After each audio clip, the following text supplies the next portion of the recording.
show. Jake Leinknecht with you here, and of course, Coach Anzalone once again being kind enough to join us to talk a little hockey. Coach, a game in Brookings Friday at the Larson Ice Center that didn't go your way. Again, a couple of bad bounces, bad breaks, another goal that was disallowed because of a whistle just before it went in. Some bad things happening, but also some very positive things as well. I thought that Gavin Brzozic played very well after letting an early goal. He settles in kind of nicely. It felt like the whole team really, after maybe starting a little back on their heels, kind of settled in nicely, and it made it for a very entertaining game.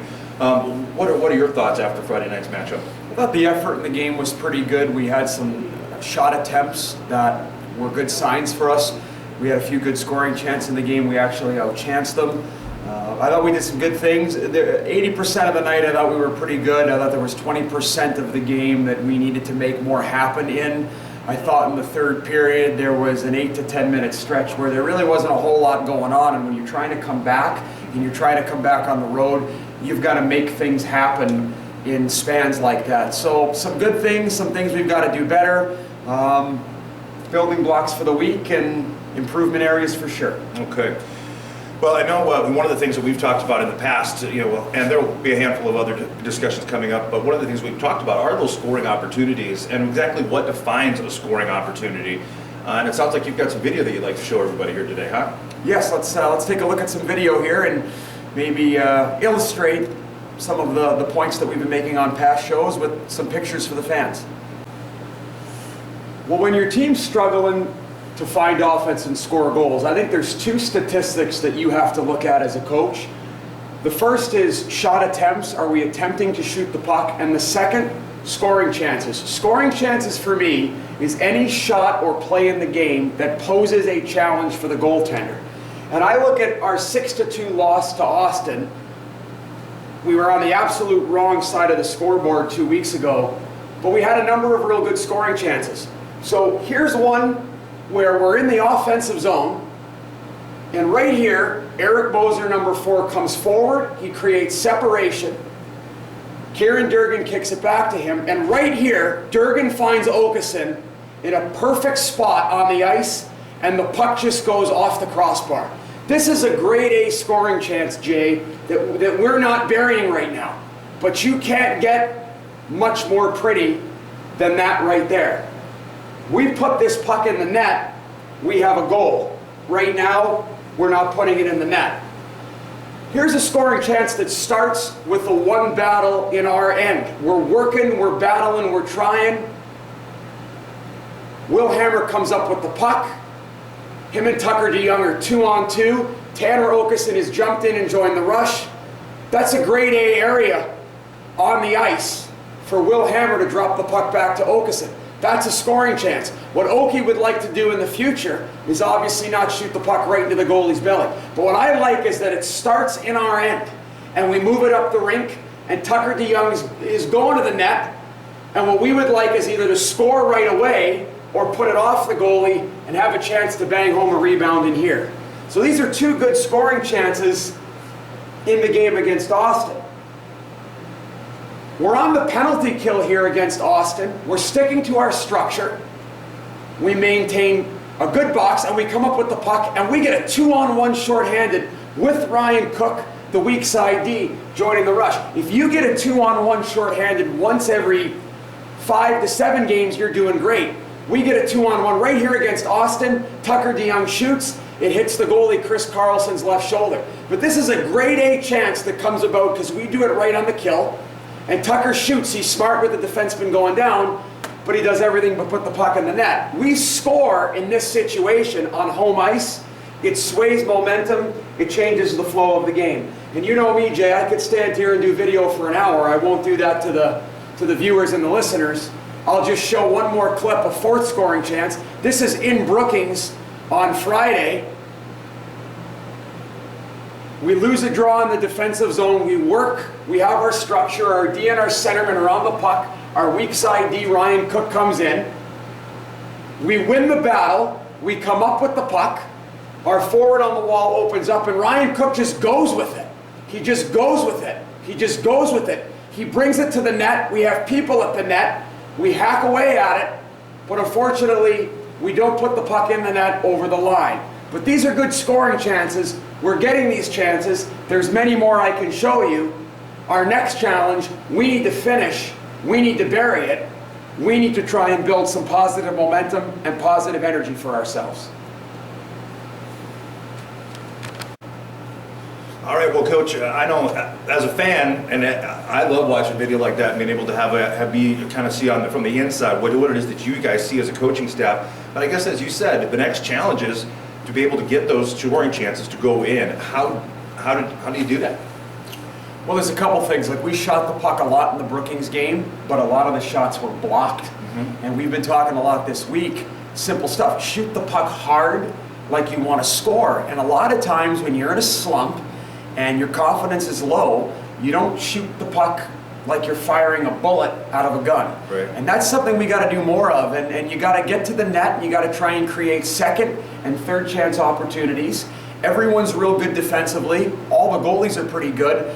It's hard to score on the first one. You saw on these clips there were maybe a chance if we could get a second chance and a third chance after the one. We have a little too many one and dones right now. Right. We need to shoot the puck hard, we need to get to the net, and it's often the next guy that scores goals. So we got to stick together, we got to dig in, and we got to do it a little bit by committee right now. And hey, if we could shoot the first one and have it go in on Friday night, hey, great, good for us. But if the first one doesn't go in, let's get hungry on the second, let's get hungry on the third, and let's just find a way to put the puck over the goal line, because that's our goal right now. We need to find a way to put the puck over the goal line, find a way to get a win, find a way to feel good, and see if we can create some positive momentum to build off of. Absolutely. Well, it's something we have to keep in mind, as fans certainly too, that the sky is not falling. I mean, that it is early in the season, and there are still some very positive things we're seeing from this team, and that those scoring chances are a perfect example of that. That their opportunities are there; they're just not going in right now. But eventually, the lid's going to come off.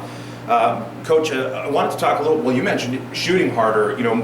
Like you want to make sure that you're scoring. When you get in a slump, it's easy to kind of maybe not put quite as much on. Is it the same for board battles and for all those kinds of things? I mean, is it something where everybody kind of maybe lays off a little bit, where you have to continue to just drive, and do everything a little harder? Well, when you're not confident, one momentum swing in the game that doesn't go your way can add up. Like right now, the net is 6x4. For a lot of guys in this dressing room, they probably feel like the net is 2x2 right now. Right. So let's go from 2x2, let's make it 4x4. Then let's get back to making it 6x4. Let's chip away.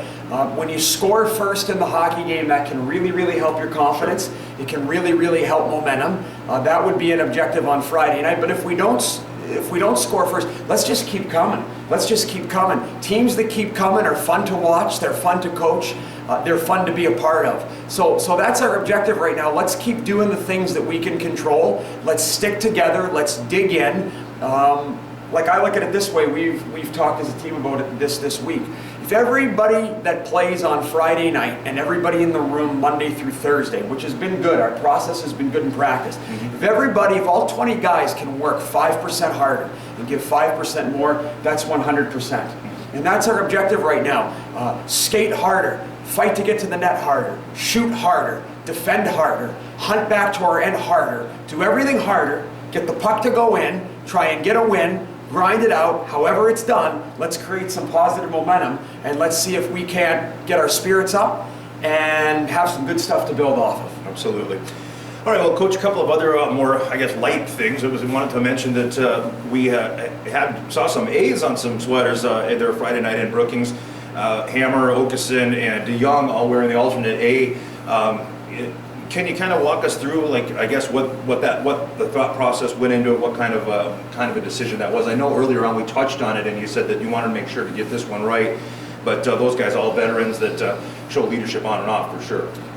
Yeah, I believe it's a very, very important decision when you put letters on sweaters, and we wanted to take our time with this. This is the first time that I've been coaching, outside of when I started coaching youth hockey actually, that we've decided to go with 3 alternate captains.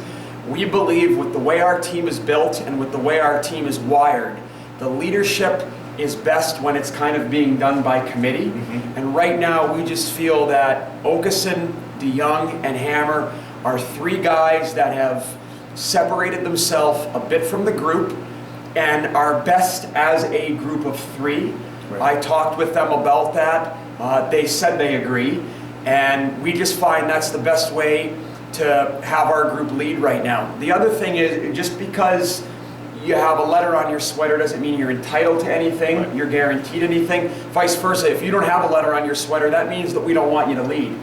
The best teams that I've been around have had 20 plus captains. But we don't think right now that there's necessarily one guy. We think there's 3 guys, and there's a lot of other guys that we could put letters on sweaters. And hey, if one of the 3 emerges and becomes the captain, we'll do it. And on the other side of it, if another guy emerges, we'll put another letter on the sweater. So it's wide open. A lot of teams are doing this where they're kind of doing it by committee. They're not having just one captain. We think there's 3 real good leaders right now, and that's what we've decided to go with. Well, excellent. Okay. Another thing I wanted to touch on, a new face in Brookings, a trade to New Jersey from for Victor Ostling, I believe, Chris Murphy coming over. What can you tell us about Chris? Yeah, Chris Murphy's a 1996 born left shot forward. He plays left wing or center. He's a big body kid. He plays a power game. He's a player that we got some good reports on, and we wanted to sprinkle a little bit more size into our lineup and a little bit more strength specifically up the middle. If he can play center, great. That's where we need some help. Scouting report on him is that he's strong in the face-off circle. We're a team that definitely needs to win more face-offs. That was an area we weren't that great in on Friday in Brookings. You and I've talked a ton. It always helps when you start with the puck. Yep. So good kid, competitive kid, comes from a good midget program back in Michigan. We're excited to have him, and hopefully he can spark us and help us do some real good things as we try to get this thing on the right track, wins and losses wise. All right. Well, I think that'll pretty much wrap it up for today's show. Remember, Friday night here at the Odie, we're back in action, and Saturday night versus Minot, Bismarck on Friday night, 7:15. Kids are free Friday, with kids 12 and under, that is, with the purchase of a ticket, and a corporate sponsor is Advanced Bioenergy for Friday night. On Saturday night, it's Out of the Darkness Jersey auction. We'll follow the game. So check the AberdeenWings.com website for further information on that. So thanks for watching, and we'll catch you again next week. I hope to see you all out Friday and Saturday here at the ODI Center.